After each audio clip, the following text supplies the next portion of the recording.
देते हैं प्रभूचा शब्द ऐकण्यासाठी पुन्हा एकदा त्याने आम्हाला मौका दिला. और उसके वचन को सुनने का मौका फिर एक बार परमेश्वर ने हमें दिया आम्ही धन्य आणि आशीर्वादित आहोत. और हम धन्य और आशीषित लोग हैं. हे ऐकण्यासाठी अनेक लोक उतावळी झाले होते, और इस वचन को सुनने के लिए बहुत लोग उत्सुक थे, परंतु त्यांना तो मौका मिळाला नाही आणि मिळत नाही. लेकिन उन्हें वो मौका नहीं मिला और नहीं मिलता है. म्हणून आम्ही धन्य आणि आशीर्वादित आहोत. इसलिए हम धन्य और आशीषित लोग हैं. आणि म्हणून प्रभूच्या शब्दाकडे, प्रभूच्या म्हणण्याकडे लक्ष देऊया. और इसे परमेश्वर के वचन की तरफ हम अपना ध्यान दें. आम्ही जेव्हा पवित्र शास्त्र वाचतो, ऐकतो, त्यावेळेला देव आमच्याशी बोलतो. और जब हम वचन को पढ़ते हैं, बाइबल को पढ़ते हैं, तो परमेश्वर हमसे बातें करता है. देवाची इच्छा आम्ही बोलतो, देवाच्या इच्छेप्रमाणे करत असतो. और परमेश्वर की इच्छा को हम बोलते हैं और उसकी इच्छा के अनुसार हम करने लगते हैं. आणि म्हणून देवाच्या वचनामध्ये जे काही लिहिलेलं आहे, और इसलिए जो कुछ परमेश्वर के वचन में लिखा है, आजच्या या आठवड्यासाठी काय आहे आपण पाहूया. इस सप्ताह के लिए क्या है वो हम देखेंगे. त्या अगोदर गेल्या आठवड्यामध्ये आम्ही काय पाहिलं ते पाहू. और इससे पहले गए सप्ताह में हमने क्या सुना था हम देखेंगे. गेल्या आठवड्यामध्ये आम्ही त्या विधवेच्या 2 प्रशंसनीय टोळ्या पाहिल्या होत्या. और गए सप्ताह में हमने देखा कि उस कंगाल विधवा ने जो अपनी सारी जीविका 2 दमड़ियां जो डाली थी उसके बारे में हमने सुना. आणि प्रभूने त्याची प्रशंसा केली. और यीशु ने उसकी तारीफ की. तिथे कोणालाही त्याने खाली लेखलं नाही, और वहाँ पे किसी को नीचा नहीं दिखाया, परंतु येशूला हे दाखवायचं होतं लेकिन वो ये दिखाना चाहता था की त्या 2 दमड्या किंवा तिची जी करण्याची कृती आहे ती फार प्रशंसनीय आहे. कि वो यही समझाना चाहता था कि जो कार्य उसने किया, जिस ढंग से किया, वो तारीफे काबिल था. आणि त्या रीतीने आम्ही करावं. और उसी अनुसार हमने भी करना आज चाहिए. आम्ही पाहणार आहोत येशूची काय इच्छा और आहे. आज हम देखेंगे प्रभु की क्या इच्छा है. पवित्र शास्त्रामध्ये आपण मार्क लिखित शुभवर्तमान याचा 12वा अध्याय आणि 28 पासून 34 पर्यंत वाचणार आहोत. और आज हम मार्क के इंजील 12 अध्याय 28 से 34 तक हम देखेंगे. आणि त्यामध्ये प्रभूची योजना, प्रभूची इच्छा, प्रभूचं म्हणणं काय आहे ते पाहू. और इस वचन में परमेश्वर की क्या इच्छा है, वो क्या कहना चाहते हैं हम देखेंगे. हालेलुया. हालेलुया. तर मार्क लिखित शुभवर्तमान याचा 12वा अध्याय 28 पासून 34 पर्यंत मी प्रथम पहिलं वाचतो.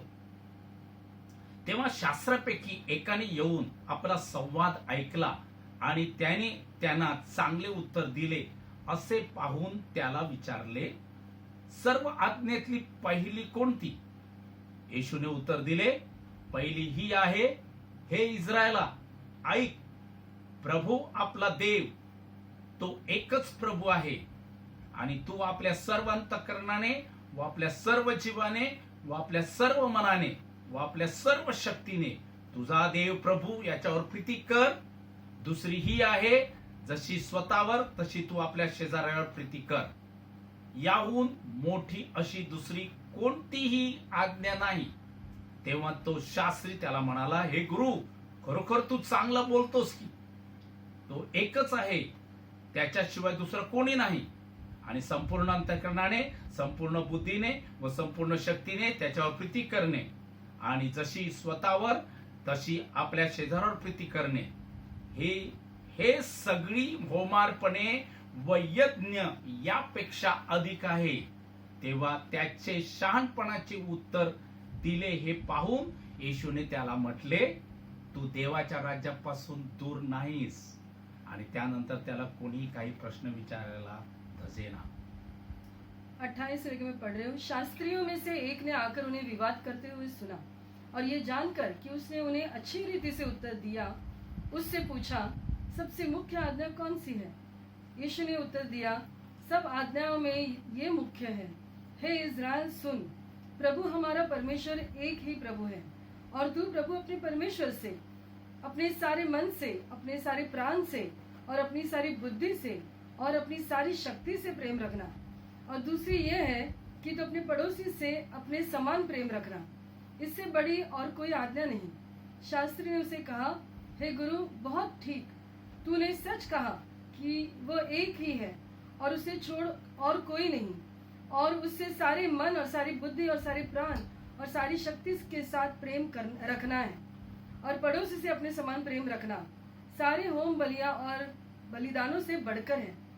जब यीशु ने देखा कि उसने समझ से उत्तर दिया तो उससे कहा, तू परमेश्वर के राज्य से दूर नहीं, और किसी को फिर उससे कुछ पूछने का साहस न हुआ. हालेलुया. हालेलुया. प्रभूला धन्यवाद देतो. परमेश्वर को धन्यवाद देते हैं. देवाच्या राज्याजवळ कोण आहे हे आज आम्ही पाहणार आहोत. परमेश्वर के राज्य के निकट कौन है ये आज हम देखेंगे. पवित्र शास्त्रात या ठिकाणी याच्यासाठी दोन मोठ्या आज्ञेविषयी प्रश्न केलेला आहे. और बाइबल में दो बड़े आज्ञाओं के बारे में यहाँ पे पूछा गया है. परंतु आज आम्ही पाहणार आहोत देवाच्या राज्याच्या जवळ कोण आहे. लेकिन आज हम ये देखेंगे कि परमेश्वर के राज्य के निकट कौन है येशूला नेमकं काय सांगायचं होतं, और यीशु मसीह क्या कहना चाहता था येशूला काय दाखवायचं होतं, और वो क्या दिखाना चाहता ते था, आज आम्ही पाहणार आहोत. वो आज हम देखेंगे. 29 वचन या शास्त्र भागाचा मुख्य शास्त्र भाग आहे. और 29वीं आयत ये विशेष भाग है. येशूने उत्तर दिले, यीशु ने उससे उत्तर दिया, पहिली ही आहे, सब आज्ञाओं में से ये मुख्य है, हे इस्रायला ऐक. हे इज़राइल सुन. इस्रायलसाठी ऐकण्याची सूचना दिलेली आहे. और सबसे पहली बात कही है कि इज़राइल को सुनने के लिए कहा है. इस्रायल कोण? इज़राइल कौन? जे हृदयाचे निर्मळ, जो अपने मन के शुद्ध है वो, ज्यांची हृदयाची सुनता झालेली आहे, और जिनके मनों की सुनता हो चुकी है, ज्यांनी प्रभूला स्वीकारलेला आहे. और जिन्होंने यीशु मसीह को अपनाया है. येशू माझा तारणार आहे, कबूल केलेला आहे आपल्या मुखाने, और यीशु मसीह मेरा उद्धारक ऐसे कबूल किया है, आपल्या अंतःकरणात असा विश्वास ठेवलेला आहे. और अपने दिल में इस बात पे विश्वास किया है, ते इस्रायल आहे. वो इज़राइल है. आणि त्या तुम्हास आणि आम्हास येशू काहीतरी सांगत आहे. और वो आपको और मुझे यीशु मसीह कुछ कहना चाहते हैं प्रभू आपला देव तो एकच प्रभू आहे, कि प्रभु हमारा परमेश्वर एक ही परमेश्वर हे है. तू ऐक. ये तू सुन ले. हे इस्रायला तू हे ऐक. हे इज़राइल ये तू सुन ले. एकच प्रभू आहे, एक ही परमेश्वर है, एकच देव आहे, एक ही परमेश्वर है, त्याच्याशिवाय दुसरा कोणी नाही. उसके अलावा कोई और नहीं. या जगामध्ये जरी देव म्हटलेले अनेक असले, और शायद इस दुनिया में बहुत सारे देवी देवताएं होंगे, हालेलुया, परंतु या ठिकाणी लिहिलेलं आहे एकच प्रभू देव आहे. लेकिन यहाँ पे लिखा है कि हमारा परमेश्वर एक ही प्रभु है, हालेलुया, त्याचंच तू स्मरण कर. और उसी को तू याद कर. मोशेला ज्या 10 आज्ञा दिल्या और मूसा को जो 10 आज्ञाएं दी, त्यामध्ये असं लिहिलेलं आहे, उसमें ऐसा लिखा है, तू एकच देवाला भज आणि म्हणून मूर्तिपूजा करू नकोस. कि तुम्हारा परमेश्वर जो है उसी की तू आराधना कर और मूर्ति पूजा मत कर. हालेलुया. आणि तीच गोष्ट या ठिकाणी येशू नव्या करारात उल्लेख करतो. और वही बात यीशु मसीह नए नियम में भी बता रहे हैं. आणि ती तू कशी करावी? और तुम्हें कैसे करना है? तू आपल्या सर्व अंतःकरणाने, अपने पूरे दिल से, आपल्या सर्व जीवाने, अपने पूरे प्राण से, आणि आपल्या सर्व मनाने, और सारे मन से, आपल्या सर्व शक्तीने अपनी सारी शक्ति से तुझा देव प्रभू याच्यावर प्रीती कर. जो तुम्हारा परमेश्वर है उससे प्यार कर. तर प्रभूला हे जे काही म्हणायचं आहे, और जो कुछ प्रभु यहाँ कहना चाहता है, ज्या वेळेला प्रभूने काही गोष्टी अगोदर काही केल्या, और ये बातें होने से पहले यीशु मसीह ने कुछ किया, या शास्त्राने हे पाहिलं, और शास्त्रियों ने ये देखा. तर या शास्त्र भागाच्या अगोदर कोणती तरी एक परिस्थिती घडली. और इस वचन जो हमने पढ़ा इससे पहले कुछ बातें हुई. एक सदुकी येशूकडे आला और एक सदुकी यीशु के पास आया, आणि येशूला परीक्षा पाहण्यासाठी तो म्हणू लागला. और यीशु को फंसाने के लिए, उसे परखने के लिए वो कहने लगा तर कोणी 7 भाऊ होते कि 7 भाई थे, आणि त्याच्यातल्या पहिल्याने लग्न केलं, और उस 7 भाइयों में से बड़े भाई ने शादी की. आणि तो पहिला लग्न केल्यानंतर संतान नसताना मेला. तो बड़े भाई ने जो विवाह किया वो बिना संतान मर गया. मग ते दुसऱ्याने तिच्या बरोबर लग्न केलं, तो दूसरे भाई ने उस विधवा से विवाह किया. आणि असे 7ही भाऊ मरून गेले. और इस प्रकार सातों भाई जो है उस विधवा से विवाह करते गए, और वो 7 भाई मर गए. आणि मग येशूला त्यांनी विचारलं, फिर यीशु से उसने पूछा, पुनरुत्थानात या 7 कोणाची ती बायको होईल? पुनरुत्थान के समय इन 7 भाइयों में से वो किसकी बीवी कहलाएगी? आणि येशूने त्यांना म्हटलं, और यीशु ने उससे कहा देव त्याच्याशी बोलला होता अब्रामाशी, कि परमेश्वर ने अब्राहम से कहा मी अब्रामाचा देव, कि मैं अब्राहम का परमेश्वर, इसाकाचा देव, इसहाक का परमेश्वर, याकोबाचा देव आहे. और याकूब का परमेश्वर हूँ. हालेलुया. तो मेलेल्याचा देव नव्हता, तो मरे हुओं का परमेश्वर नहीं है, तो जिवंताचा देव आहे. लेकिन जो जिंदा है उनका परमेश्वर. येशूने त्यांना सांगितलं की तुम्ही फार चुकता.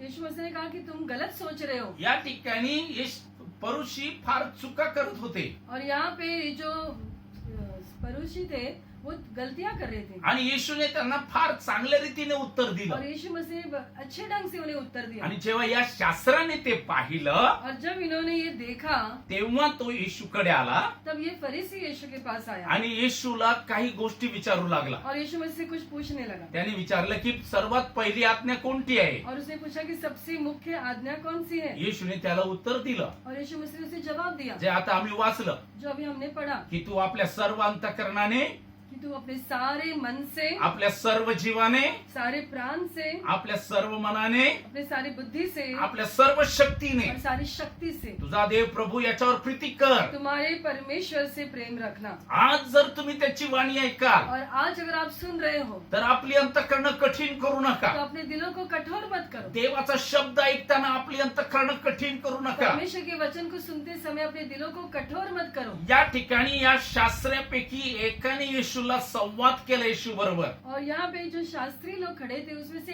एक ने यीशु मसीह के साथ बातचीत छेड़ी आणि त्याने हा प्रश्न केला की सर्व आज्ञातली पहिली आज्ञा कोणती. और ये सवाल उसने किया कि सब आज्ञाओं में से मुख्य आज्ञा कौन सी है. आणि ज्या वेळेला येशूने त्याला उत्तर दिलं और जब यीशु मसीह ने उसे जवाब दिया त्यावेळेला हा म्हणाला, हे गुरु, तब ये कहने लगा कि हे गुरु, खरोखर तू चांगलं बोलतोस और तुमने सच कहा की एकच देव आहे. कि एक ही परमेश्वर है. या ठिकाणी हा शास्त्री येशूची प्रशंसा करतो और यहाँ पे ये शास्त्री जो है यीशु मसीह की तारीफ कर रहा है आणि या शास्त्री आणखी एक गोष्ट त्याला जोडतो. और एक चीज उसके साथ जोड़ रहा है. ती ही गोष्ट जोडतो वो ये बात है की सगळी होमार्पणे व यज्ञ याच्यापेक्षा हे अधिक आहे. कि सारे होम बलियों और बलिदानों से ये बढ़कर है. ह्या 29व्या वचनावर तो भर देतो जो 29वीं आयत में जो वचन था उस पे वो और जोर दे रहा है की सगळी होमार्पण कि सारे होम बलियां आणि सर्व यज्ञ और सारे बलिदान याच्यापेक्षा ही गोष्ट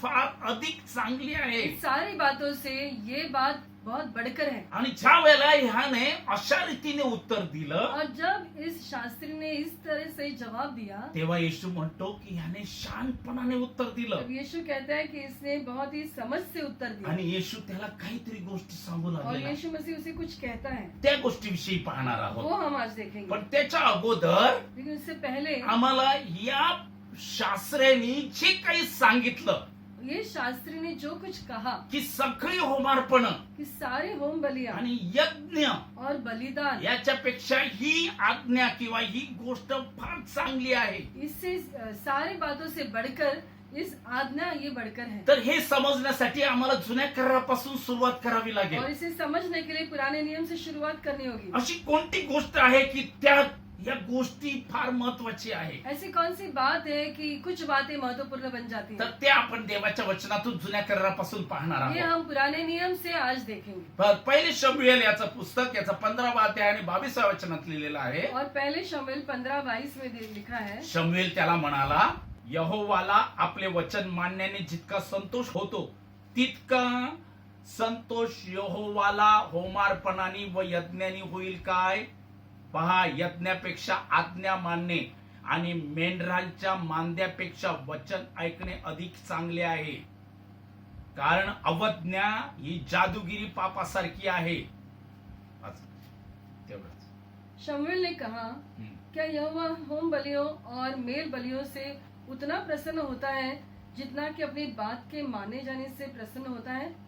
सुन, मानना तो बलि चढ़ाने से और कान लगाना मेढ़ों की चर्बी से उत्तम है. देख, बलवा करना और भावी कहने वाले से पूछना एक ही समान पाप है. तर या ठिकाणी शमूएल एक महत्वाची गोष्ट या ठिकाणी सांगतो. और एक महत्वपूर्ण बात शमूएल यहाँ पे कह रहा है. वचन मानणं वचन को मानना, याने परमेश्वराला संतोष होतो. इससे परमेश्वर प्रसन्न होता है. आज आम्ही वचन मानत आहोत क्या आज हम वचन को मानते हैं? आणि जर आम्ही मानत आहोत तर प्रभूला संतोष होतो. तो अगर हम मानते हैं तो परमेश्वर प्रसन्न होता है. आम्ही म्हणतो मी प्रार्थना करतो, मी धन्यवाद देतो, हम कहते हैं हम प्रार्थना करते हैं, हम धन्यवाद मी देते हैं प्रभूला संतोष देतो. और मैं परमेश्वर को प्रसन्न करता हूँ. परंतु या ठिकाणी लिहिलंय वचन मानणं लेकिन यहाँ पे लिखा है कि वचन को मानना, त्याने जितका संतोष होतो उस बात से जितना परमेश्वर प्रसन्न होता है तितका संतोष होमारपणाने होत नाही. उतना उसे बलिदानों में नहीं होता है. आणि यज्ञापेक्षा आज्ञा मानणे हे फार महत्वाचं आहे. और बलि चढ़ाने से ज्यादा अच्छा है कि आज्ञाओं को मानना. आणि दुसरं वचन ऐकणे हे अधिक चांगलं आहे. और वचन पे कान लगाना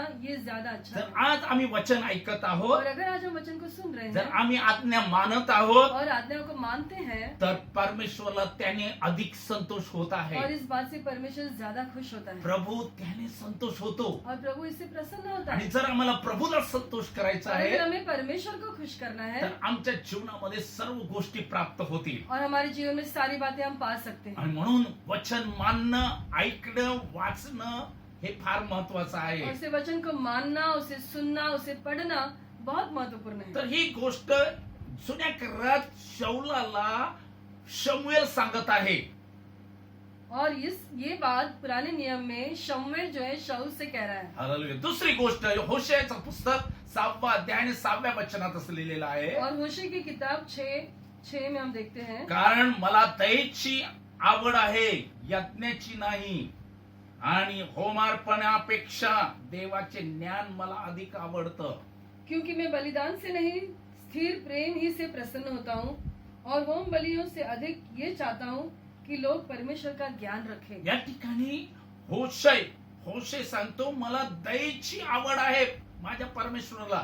और यहाँ पे होशे की किताब में यहाँ पे कहता है कि क्योंकि मैं बलिदान से नहीं लेकिन स्थिर प्रेम से प्रसन्न होता हूँ. दयेची आवड आहे. कि मैं दया चाहता हूँ देवाचं ज्ञान हे अधिक चांगलं आहे. और परमेश्वर का ज्ञान ये बढ़कर है. देवाचा शब्द हे ज्ञान आहे. परमेश्वर का वचन ही ज्ञान है येशू हे ज्ञान आहे. और यीशु मसीह ही ज्ञान है. आणि म्हणून हे याची आवड धरणं, और इससे चाहना, हालेलुया, हे होमार्पणापेक्षा मोठं आहे. और ये बलिदानों से भी बढ़कर है. आणि म्हणून आज आम्हाला देवाचा शब्द ऐकणं, मानणं हे फार गरजेचं आहे. और इसलिए इन दिनों में हमें परमेश्वर के वचन को सुनना और उसे मान लेना बहुत महत्वपूर्ण है. त्याच्यासाठी दया हवी आहे. और उसके वो दया चाहता तर है. याच्यामध्ये हा दयेचा शब्द आलेला और आहे. यहाँ पे दया के बारे में हम देखते हैं. या इफ्राईम लोकांनी काय केलं होतं? और इफ्राइमी लोगों ने क्या किया हे था? कर्राचं अभिवचन तोडलं होतं. जो अभिवचन उन्हें दिया था, वाचा का अभिवचन था, उसे तोड़ दिया. आणि परमेश्वर म्हणतो त्यांनी माझ्या विरुद्ध कपटीपणाने ते वागले. और परमेश्वर कहते हैं कि वो मेरे विरोध में कपट करने लगे. आणि म्हणून परमेश्वर म्हणतो मला दयेची आवड आहे. और इसे परमेश्वर कहता है कि मैं दया चाहता हूँ. हालेलुया. करार तोडला होता त्यांनी क्योंकि उन्होंने वाचा तोड़ दी थी आणि कपटीपणाने वागू लागले होते. और गलत ढंग से वो बर्ताव कर रहे थे. बऱ्याच वेळेला आम्ही आमच्या भावाशी, आमच्या बहिणीशी कपट रीतीने वागतो. कई बार हम हमारे भाई से, हमारे बहन से दुष्टता से बर्ताव करते हैं. तर ही गोष्ट प्रभूला आवडत नाही. प्रभूला या गोष्टीची आवड नाही. और परमेश्वर ऐसी बातें नहीं चाहता. प्रभू म्हणतो मला दया हवी आहे. वो कहते हैं मुझे दया चाहिए. आम्ही एकमेकाशी दयेने बोलावं. हम एक दूसरे से दया से बात करें. प्रभू म्हणतो मला दयेची आवड आहे. कहते हैं मैं दया चाहता हूँ. देवाचं ज्ञान, शब्द मला आवडतो. परमेश्वर का वचन मैं चाहता हूँ. हालेलुया. आणि म्हणून इफ्राईम लोकांनी कराराचं अतिक्रमण केलं होतं और इफ्राइम लोगों ने करार को तोड़ दिया आणि कपटीपणाने वागले होते. और अयोग्य रीति से बर्ताव आणि कर म्हणून परमेश्वर त्या ठिकाणी म्हणतो और इसलिए परमेश्वर कहता मला है दयेची आवड आहे. मैं दया चाहता हूँ. मिखाचं पुस्तक याचं 6वा अध्याय 6 आणि 8 वचनामध्ये आपल्याला पाहायला मिळतं. और मिका की किताब उसकी 6ठी अध्याय 6 आणि 8 वचनात और उसका 6ठी आयत और 8वीं आयत. मी काय घेऊन यहोवाच्या पुढे येऊ आणि काय घेऊन परात्पर देवाला नमन करू? मी होमार्पणे 1 वर्षाची वासरे घेऊन त्याच्या पुढे येऊ काय? तेलाच्या 1000 नद्यांनी यहोवा संतुष्ट होईल काय? 8वं वचन. हे मनुष्या, जे उत्तम ते त्याने तुला प्रगट केले आहे. न्यायाने वागणे, दयेची प्रीती धरणे व आपल्या देवाच्या संगती नम्रतेने चालणे, याच्या वाचून यहोवा तुझ्यापाशी काय मागतो? मैं क्या लेकर यहोवा के सम्मुख आऊं और ऊपर रहने वाले परमेश्वर के सामने झुकूं? क्या मैं होम बलि के लिए 1-1 वर्ष के बछड़े लेकर उसके सम्मुख आऊं? 8वीं आयत.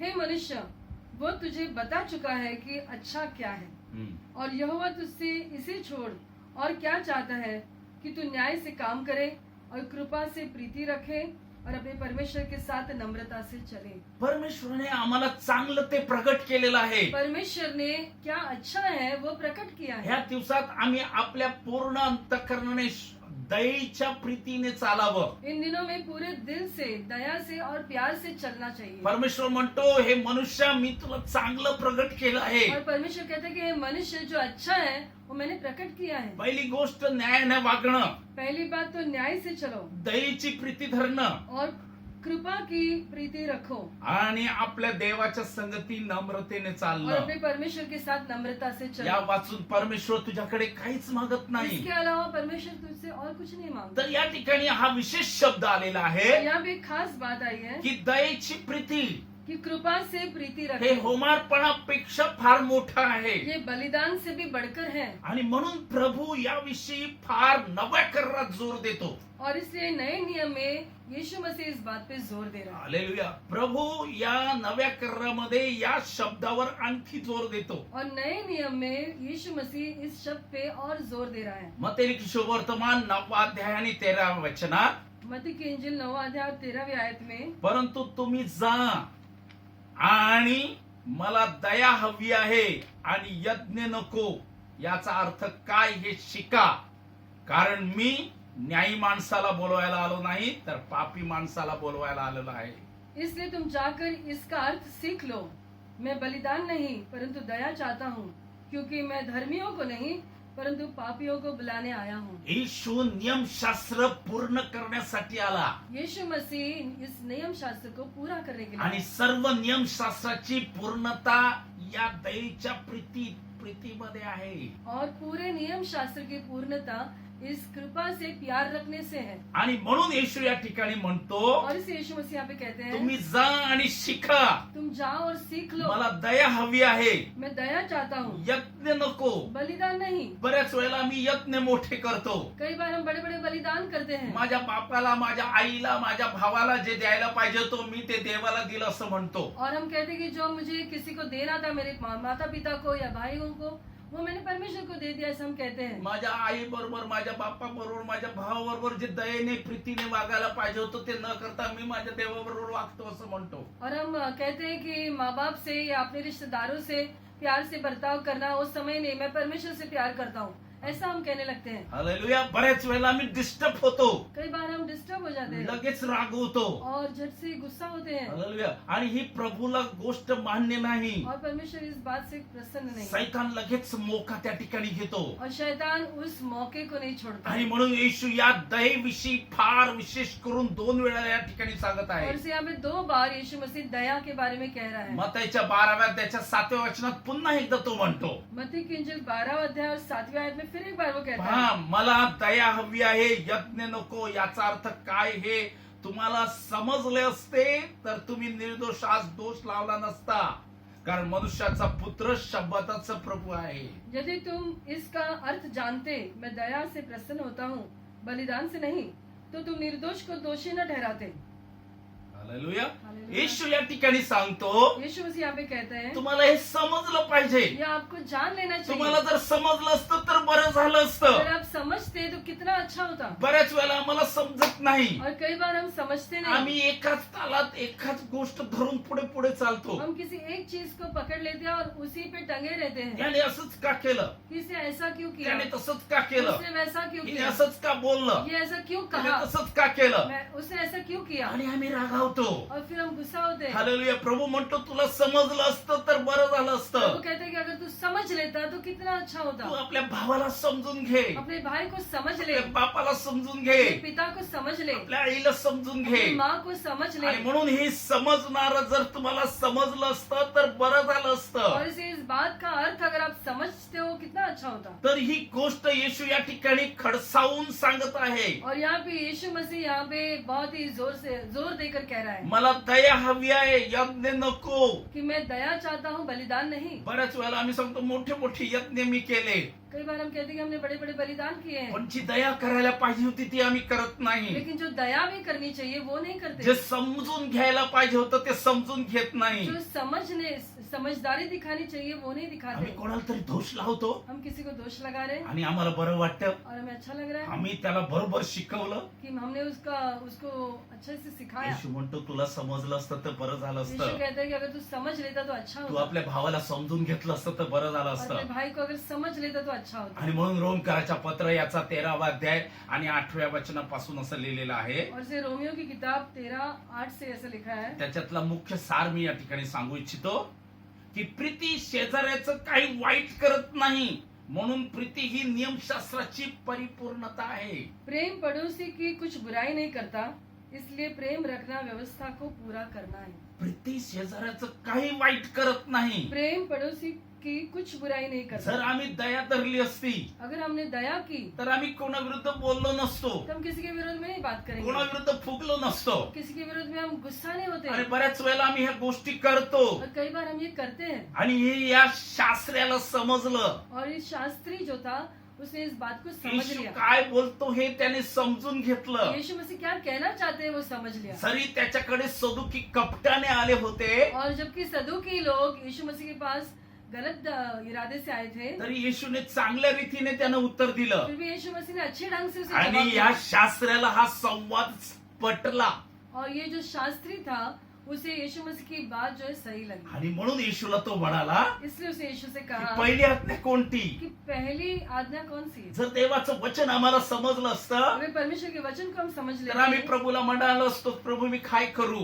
तो हम प्रभु से ये पूछते कि प्रभु मैं क्या करूं। आणि प्रभू म्हणाला असता तू आपल्या शेजाऱ्यावर प्रीती कर, और प्रभु यही कहता कि तू अपने पड़ोसी से प्रेम कर, काही वाईट करू नकोस, कुछ बुराई मत कर, रागवू नकोस. गुस्सा मत त्या होना, रागाच्या आत्म्याला तुमच्या जीवनात कुटुंबात वाव देऊ नका. और जो गुस्से की आत्मा है उसे तुम्हारे जीवन में या तुम्हारे परिवार में उसे स्थान मत देना। हालेलुया. आणि जेव्हा आम्ही त्याला स्थान देतो जब उसे स्थान देते हैं तेव्हा तो त्याच्या सर्व गडबडी करून टाकतो. तो वो सारी गड़बड़ी मचाता है। आणि म्हणून या शास्त्र्याला ही गोष्ट पटली. और इसे ये जो शास्त्री था उसे यीशु की बात अच्छी लगी, आणि म्हणून तो म्हणतो तो शहाणपणाने उत्तर देतो और इसलिए वो समझदारी से जवाब दे रहा है की तू ही सर्व होमार्पणे आणि यज्ञ यापेक्षा हे प्रीती करणं फार मोठं आहे. कि सारे होम बलियां और मेल बलियों से बढ़कर ये प्रेम करना ज्यादा अच्छा है। आणि येशूला याच्या शहाणपणाची चांगलं वाटलं. और यीशु मसीह को उसकी समझ को देखकर अच्छा लगा, या शहाणपणाच्या उत्तराने येशू खुश झाला. और उसकी समझदारी के जवाब को सुनकर यीशु मसीह खुश हुए, येशूला या शहाणपणाचं वागणं आवडलं. और उसकी जो समझदारी की बातें थी यीशु मसीह को अच्छी लगी। आणि त्यावेळेला येशू त्याच्याशी बोलू लागला. तब यीशु ने उसे कुछ कहा। जेव्हा आम्ही शहाणपणाने बोलतो, जब हम समझदारी से बात करते आम्ही हैं, शहाणपणाने वागतो, समझदारी से बर्ताव तेव्हा करते हैं, येशू आपलं तोंड उघडतो आमच्याशी चांगलं बोलायला. तो यीशु मसीह हमसे बातें करने के लिए अपने मुंह को खोलता पण है। ज्यावेळेला आम्ही कपटाने बोलतो, जब हम किसी को धोखा देने के इरादे से बात करते जेव्हा हैं, आम्ही तशाप्रमाणे वागतो उस ढंग से हम बर्ताव करते तेव्हा हैं, आम्ही देवाच्या राज्यापासून दूर जातो. तो परमेश्वर के राज्य से दूर निकल जाते देवा हैं, ख्रिस्तापासून दूर जातो. यीशु मसीह से दूर हो जाते हैं। ज्यावेळेला या शास्त्र्याने शहाणपणाने उत्तर दिलं जब इस शास्त्री ने समझदारी से जवाब दिया आणि येशूने पाहिलं की याचं उत्तर शहाणपणाचं आहे, और यीशु ने उसकी समझ को देखा, तेव्हा येशूने त्याला म्हटलं तो यीशु ने उससे कहा तू देवाच्या राज्यापासून दूर नाहीस. कि तू परमेश्वर के राज्य से दूर नहीं। येशू कोणाशी बोलतो. यीशु मसीह किससे बातें करता है? जेव्हा आम्ही शहाणपणाने बोलतो, जब हम समझदारी से बातें करने लगते हैं, शहाणपणाने वागतो. समझदारी से बर्ताव करते हैं। येशूच्या मागे बरेच लोक लागले होते. यीशु के पीछे बहुत सारे लोग आ रहे थे, काही त्याला पकडायला, कुछ उसे पकड़वाने के काही लिए कचकट्यात पकडण्यासाठी, और कुछ उसे फंसाने के लिए, आणि काही ऐकत होते त्या ऐकण्यामध्ये त्याला फसवावं म्हणून.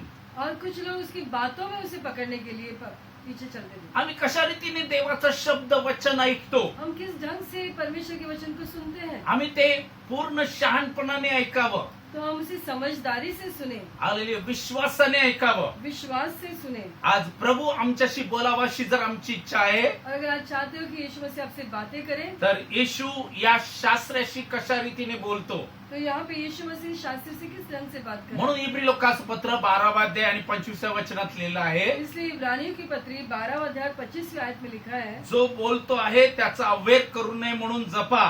पृथ्वीवर इशारा देणाऱ्याचा अव्यय केला ते जर निभावले नाही तर आकाशातून जो इशारा देतो त्याच्यापासून जर आम्ही वळलो तर आपण फार विशेष करून निभावणार नाही. सावधान रहो और उस कहने वाले से मुंह न फेरो, क्योंकि वे लोग जो पृथ्वी पर की चेतावनी देने वाले से मुंह मोड़कर न बच सके, तो हम स्वर्ग पर से चेतावनी देने वाले से मुंह मोड़कर कैसे बच सकेंगे. तर येशू जे काही बोलत होता तो जो कुछ यीशु मसीह कह रहे थे त्याने नीट ऐकलं उसे ध्यान से सुना. आणि नियमशास्त्रात आणखी काय म्हटलेलं आहे और वचन में और क्या लिखा है, त्यामध्ये की परमेश्वर त्या ठिकाणी लिहिलेला आहे. तो सांगतो की होमार्पणे आणि यज्ञापेक्षा हे प्रीती करणं चांगलं आहे. और वो कहते हैं कि वचन में ये भी लिखा है कि बलिदानों और होम बलियों से बढ़कर प्रेम करना है. म्हणून येशू कोणाशी बोलू इच्छितो, और यीशु मसीह किससे बात करना चाहता है, जे शहाणपणाने बोलतात. जो समझदारी से बात करते या हैं. ठिकाणी तो शास्त्री असू दे, वो चाहे वो शास्त्री हो, परुषी असू दे, फरीसी हो या सदुकी असू दे. या सदुकी हो. या जगात अशा प्रकारचे लोक आहेत. और इस दुनिया में इस ढंग के लोग हैं, पण जो शहाणपणाने वागणार आहे, लेकिन जो समझदारी से बर्ताव करेगा, येशूशी शहाणपणाशी बोलणार आहे, यीशु के साथ समझदारी से बात करेगा, त्यांना आज येशू सांगत आहे उनसे आज यीशु कह रहे हैं तू देवाच्या राज्याच्या जवळ कि आहेस. तुम परमेश्वर के राज्य के निकट हो, देवाचे जन हो. परमेश्वर के प्रियजनों. आज येशू तुम्हाला सांगत आहे आज यीशु मसीह आपसे कह रहा की है तुम्ही देवाच्या राज्याच्या जवळ आहात. कि तुम परमेश्वर के राज्य के निकट हो. पहा येशू त्याला कशा रीतीने उत्तर देतो. और देखो यीशु मसीह किस ढंग से जवाब दे रहा है. तो कोणत्या प्रकारचा माणूस आहे हे पाहत नाही येशू. वो किस तरह का इंसान है ये यीशु मसीह नहीं देख रहा या है. ठिकाणी लिहिलंय त्या शास्त्राला उत्तर दिलेलं आहे. यहाँ पे लिखा है कि उस शास्त्री से उसने जवाब आणि दिया. हे शास्त्र येशूला पकडण्यासाठी येत होते. और ये शास्त्री जो है यीशु मसीह को पकड़वाने के हेतु से बात करते या हैं. शास्त्राचं काम होतं नियमशास्त्र शिकवणं, त्याची नक्कल करणं, लिहिणं. और इस शास्त्री का काम था कि नियम शास्त्र में जो लिखा है उसे सिखाना और उसे भाषांतर करना, लिखना. हालेलुया. आणि म्हणून हा शास्त्री या ठिकाणी बोलत आहे, और इसलिए ये शास्त्री ये कह रहा है, हे गुरु हे गुरु तू खरोखर चांगलं बोलतोस. तू सचमुच सही कह रहा है. आणि येशू त्याच्या बोलण्यावरून खुश झाला. और यीशु मसीह उसकी बातों से खुश हुआ. आणि ती गोष्ट येशू पुन्हा आणि पुन्हा आपल्या प्रचारात बोलताना सांगतो. और बार बार अपने प्रचार के समय यीशु मसीह वही उदाहरण कह रहा है मला दया हवी आहे, यज्ञ नको. कि मैं दया चाहता हूँ, बलिदान नहीं. आणि म्हणून या दिवसामध्ये आम्ही आमच्या दयेने वागूया. और इस इन दिनों में हम दया से बर्ताव करें, हालेलुया. प्रीतीने वागूया. प्यार से बर्ताव करें दयेची प्रीती धरूया और दया से प्यार करेंगे, आणि न्यायाने वागूया. न्याय से बर्ताव करेंगे, नम्रतेने चालूया. नम्रता से चलेंगे. येशू आमच्याशी बोलणार आहे. यीशु हमसे बातें देव करेगा आपल्या लोकांमध्ये अद्भुती करणार आहे. और परमेश्वर अपने लोगों में अद्भुत कार्य आणि करेगा. निश्चित रीतीने तुम्ही हे जाणार. और तुम जरूर इस बात को जान लोगे. येशू उतावळी झालेला आहे और यीशु मसीह उत्साहित हो गया है आपल्या लोकांना आशीर्वाद देण्यासाठी. अपने लोगों को आशीष देने के लिए. आणि म्हणून येशूला म्हणूया, प्रभू तू बोल, तुझा दास ऐकत आहे. और सब यीशु से कहेंगे, प्रभु तू बोल, तेरा दास सुन रहा है. आपले डोळे बंद करूया. अपनी आंखों को बंद तुम्ही करें. प्रत्येक जण देवाच्या राज्याच्या जवळ और आहात. तुम सब परमेश्वर के राज्य के निकट हो. येशूचे शब्द तुम्ही शहाणपणाने ऐकत आहात. और यीशु मसीह के वचन को तुम समझदारी से सुनते हो, शहाणपणाने ते शब्द बोलत आहात. समझदारी से उसे बोलते हो, आपल्या भावाशी बहिणीशी चांगल्या रीतीने बोलत आहात. अपने भाई या बहन से अच्छे ढंग से बात कर रहे हो. प्रभूचा हात तुमच्यावर आहे. प्रभु का हाथ तुम पर है, यहोवाचा आत्मा तुमच्यावर आलेला आहे. परमेश्वर का आत्मा तुम पर है. तो तुम्हाला सोडणार नाही. वो आपको नहीं छोड़ेगा. त्याने वचन दिलेलं आहे, उसने अभिवचन दिया है, मी तुला टाकणार नाही. ना मैं तुझे छोड़ूंगा. हालेलुया. Thank you father. स्वर्गीय पित्या तुला धन्यवाद देतो. येशूच्या नावामध्ये, येशूच्या रक्ताच्या सिंचनाखाली आज जे तुझ्या चरणाकडे तुझा शब्द ऐकत आहे, तुझं वचन शहाणपणाने चांगल्या रीतीने ऐकत आहात, त्यांच्यासाठी विनंती करतो. विश्वासाने ऐकत आहात, तू बोल, आम्ही त्याप्रमाणे करू, अशा रीतीने शहाणपणाने ऐकून उत्तर देत आहेत. प्रभू त्यांच्यासाठी विनंती करतो, तुझा समजणारा आत्मा त्यांच्यावर तू दिला आहेस. या प्रत्येकाचं हित होऊ दे. त्यांच्या मार्गातील प्रत्येक शाप, सैतानी दुरात्मासमोर त्यांना अडवणारे आत्मे, निराश करणारे आत्मे, ओ तू देवाच्या राज्यापासून दूर आहे असे सांगणारे आत्मे निखळून जाऊ दे. Amen. येशूच्या नावात Yes. तुझी दया, तुझी कृपा या प्रत्येकावर होऊ दे. एका शहाण्या कारागिरासारखा आम्ही पाया घालावा. शहाण्या कुमारीसारखं आम्ही आमच्या दिव्यात तेल घ्यावं. एका शहाण्या मनुष्यासारखं आम्ही आमचा पाया खडकावर घालावा. अशी कृपा आम्हावर कर. या प्रत्येक तुझ्या जनावर हो. Yes. आणि तो अभिषेक, ती कृपा, ते सामर्थ्य या प्रत्येकावर मी मोकळे करीतो येशूच्या नावामध्ये. हालेलुया. अद्भुत येशूच्या नावात तुझं दैवी सामर्थ्य, तुझा दैवी अभिषेक या प्रत्येकाच्या जीवनात येऊन गाठू दे. Amen. आणि त्याविरुद्ध कार्य करणारे सारे कोणत्याही प्रकारचे आत्मे असू दे, निघून जाऊ. Amen. येशूच्या नावात मारतो म्हणून काही काही मारतो. Amen.